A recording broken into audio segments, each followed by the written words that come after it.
because the main one is overheating. It's already past 80 degrees. I guess it's spring as of yesterday.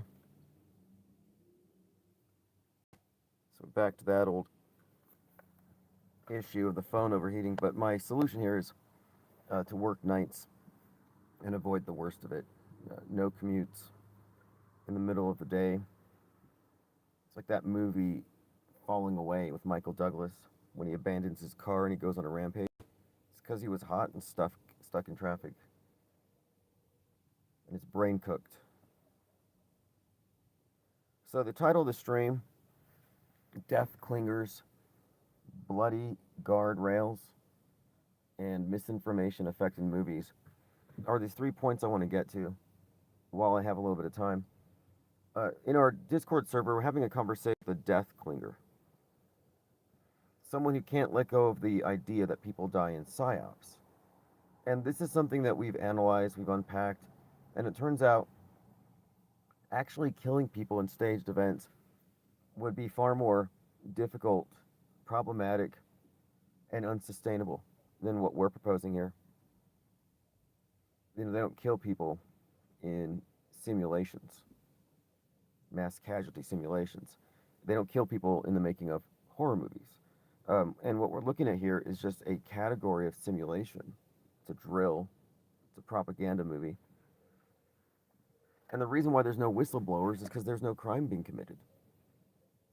And there's no one having a crisis of conscience because no one's actually doing anything illegal, because doing illegal things would invalidate non-disclosure agreements. So the bloody guardrail is what I term the narrative framework in which fake events are still fundamentally real.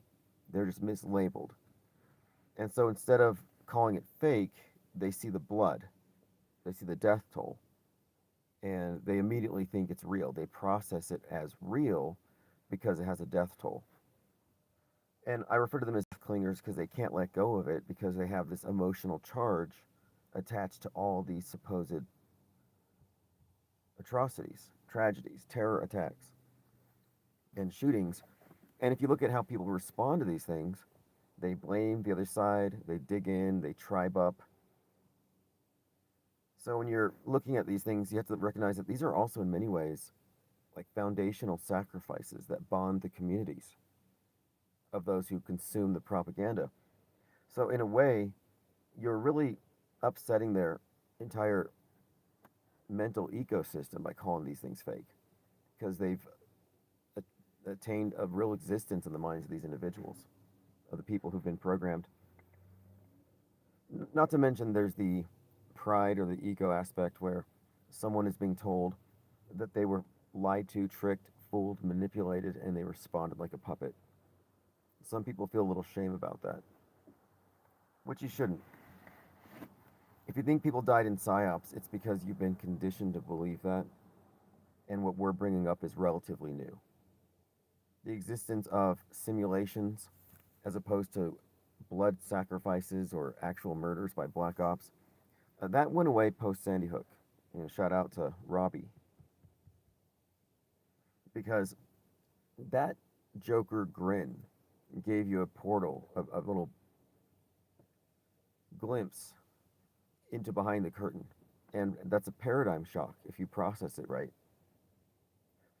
But even then, the conversation has been bottlenecked. I'm very suspicious of channels that release endless clips of crisis actors and nothing else, not attaching it to anything else. Fake terror, fake storming the Capitol, fake demics. Like, if they don't attach to everything else, it starts to look like an operation, because we're seeing containment operations all the time. The truth gets out there, but they contain it. They contextualize it in such a way that it can be buried, submerged in misinformation, or it's put in a context in which it's not attached to the bigger conspiracy, the one about,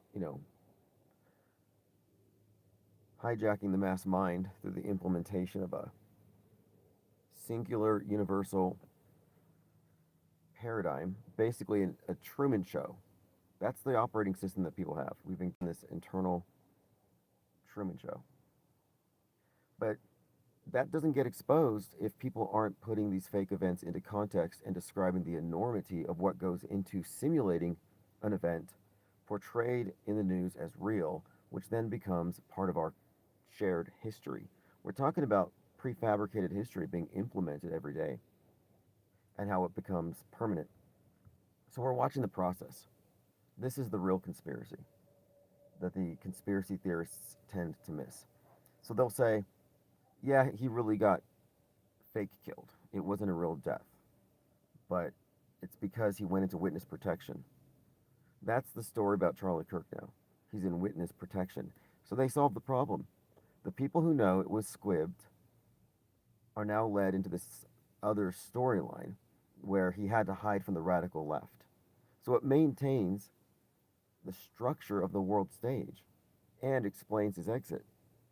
What I'm doing is pointing out that if you don't attach it to that fake story about witness protection, and you look at this as one simulated event in a at least 7 or 8 decades long string of them, that it's a template, that it fits a pattern, I'm pointing out that this is not a unique thing. This isn't some witness protection thing, but this is actually another in a long line of simulated fake events, and they don't want you to connect those dots. So they contain it. They conceal the Psywar by hyper-focusing on the Psy-op. The Psywar is the combination of all of the psychological operations, past and present, and those that are scheduled. So past, present, future. It's already been. We're living through a prefabricated timeline, and what it does is it seamlessly merges with our real experience, and it's collectively agreed upon. So we're dealing with belief systems. We're not dealing with people who have reality tested any of these claims. It's people living in a world of secondhand information. That's the Truman Show. And it goes unnoticed because this is mostly pertaining to geopolitics, the big picture, and who we are, as individuals and as a collective. We're kind of given this world view through it. So these are big questions. It's like the micro stuff, the nuanced stuff on the ground. You can still experience and test that stuff. You can get involved in politics. You can go march. Like, we're not saying everything's fake, but everything's manipulated. But anyway, to get to my point here, these fake events are written in such a way to antagonize the left and the right against the other side every time. I call them bifurcated psyops. So the left is cheering the death of Charlie. You see what I mean? And the right is like saying, A, you guys did it, or B, the woke right will say Israel did it. But you see, these are starting with the proposition that he died, and they're just ascribing blame or taking credit. Their starting point isn't, is he even dead? So the bloody guardrail begins with the base assumption that actual blood was shed. And we've checked. If you walk up to that guardrail and you trace your finger along it, you'll find it's theatrical blood. It's like corn syrup or something, food dye. It's not real. And it matters because the assumption of it being real has a number of connotations and implications that you have to kind of consider. For example, is the media witnessing an event or producing it? Well, that's an important distinction here, because if events are happening, then the media is innocent. They're just recording it and informing you. And I'm saying no, the media at times sends out their lie department. They're in the know, high security clearance operatives who produce the events. So there's this assumption of objectivity from media that has to go, because no, at any moment they can produce an event, and it looks indistinguishable from reporting on it. So when you think that they're informing you, they're actually conforming you to the prefabricated model. I'm joined by King Ravana, Dinah Southard, Depth of Moat, Salty Siren. Dinah says adrenochrome corn syrup. Yeah, I still want to create a line of B12 shots, modeled off of adrenochrome, but I don't know if I can get a pass at Amazon if it doesn't contain actual adrenochrome. I think it'd be false advertising. So my problem is I got to find out, where do I get adrenochrome? I could use one right now. I'll take adrenochrome shots before work. So anyway, we talked about the bloody guardrails and the death clingers. Okay, the other part. So the misinformation effect is something I've talked about a bit lately, about how when you recall something, it's influenced by the context.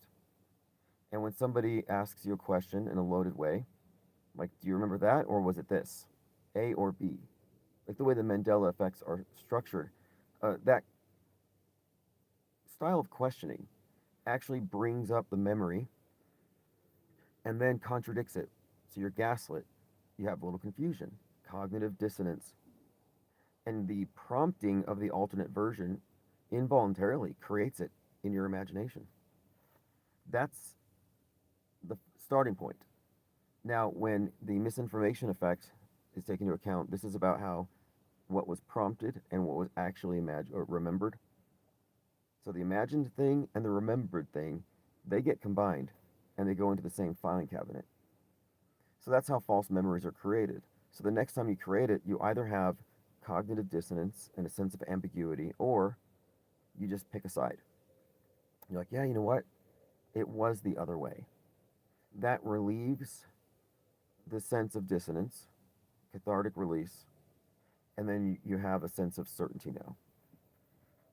And now you're more or less certain that the alternate version is the memory. So they're not lying when people have false memories.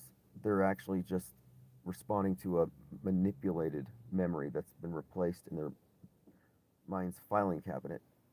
So now, where this comes into play, as far as what we talk about, is what we talk about often is predictive programming, how the entertainment mirrors things in advance, but also at the same time. And this creates what you call reflexivity, echo chamber effect, an immersive illusion, every propaganda vector sharing the same message in a concerted way. But another aspect to it is it may actually be creating the misinformation effect.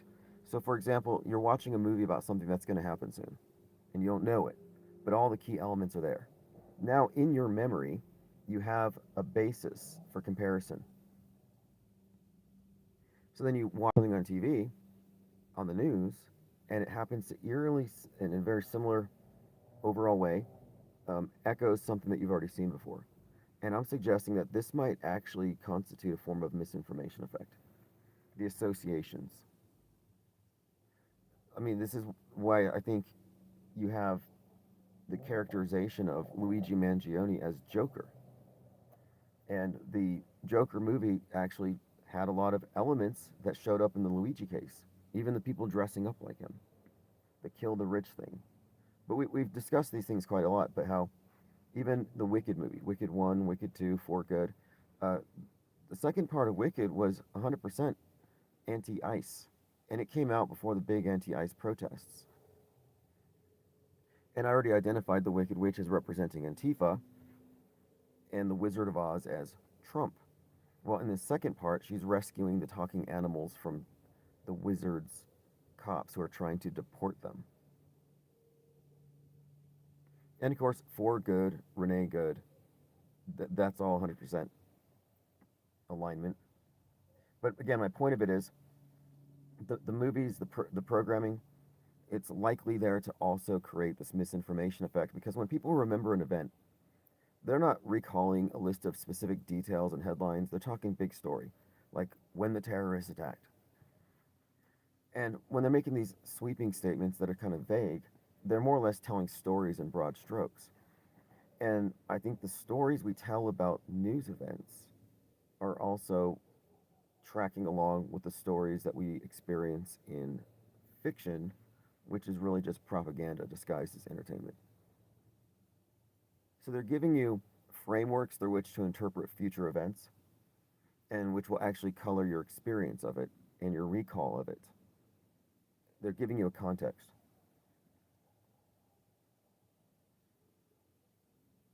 So anyway, movies creating mass misinformation effect as a routine makes it explains a lot as far as one of the functions of predictive programming, which again is a guarded secret because there's consistently these efforts to get us to not talk about it or say, oh, those are just coincidences and you're crazy. It's like you can say we're crazy, but the preponderance of evidence, and we're just looking at the last 63 years, is something that weighs in favor of what we're saying. That the government has always controlled entertainment. That entertainment is a substrate of government. Why is that a shock? Why are people more inclined to believe in simulations and dark occultists and revelation of the method when the more likely explanation is that entertainment is a branch of government? What bigger clue do you need than a reality TV star as the president? But again, we're talking about patterns, predictable patterns. And when I say predictable, I mean we have a list of, we're using hoax indicators. We have a list of indicators from experience, empirical research. The events that we talk about that are simulated fit a template. Reality does not fit a template. It's not this predictable. And one of the bigger hoax indicators that we've come across, which is a major tell, it's like a confession of guilt, is truth or bait. When there are intentionally placed misleading narratives to catch the conspiracy theorists. You see what I mean? Like, and this is always happening. But my point of it is, if they're intentionally placing bait for the people who don't believe it, then that proposes that they knew that it was going to happen. If it's a real news event, the news media isn't going to plant false leads to fuck with the conspiracy theorists. Makes no sense. So anyway, we have a growing list of hoax indicators that I think are not only highly reliable, but they all occur at the same time. It's like it's not that we're predicting the events in specifics that is interesting here to me. It's the fact that we predict the way that they will unfold, the format of the presentation itself that reveals it's a movie. And to me, that's more important than being able to detect green screen glitches or terrible acting, because with the advent of generative AI, those things are no longer going to be reliable indicators. They're not using the same old technology, and they're phasing out real crisis actors. So when they've perfected the visuals, how can you detect it being fake? Well, you're going to have to look at the context. And that's what we're revealing here. And the context is inclusive of the role of mass entertainment in fake events. And that has the inconvenient side effect of naming and shaming directors, writers, and others who are directly or 1 degree separated from Psywarfare. Well, I'm going to have to get out of here. I have to head out to work anyway. I'm sorry if the volume was low. If it's inaudible, what I'll do is I will get the transcripts and I'll post it on the site. I might be able to adjust the audio.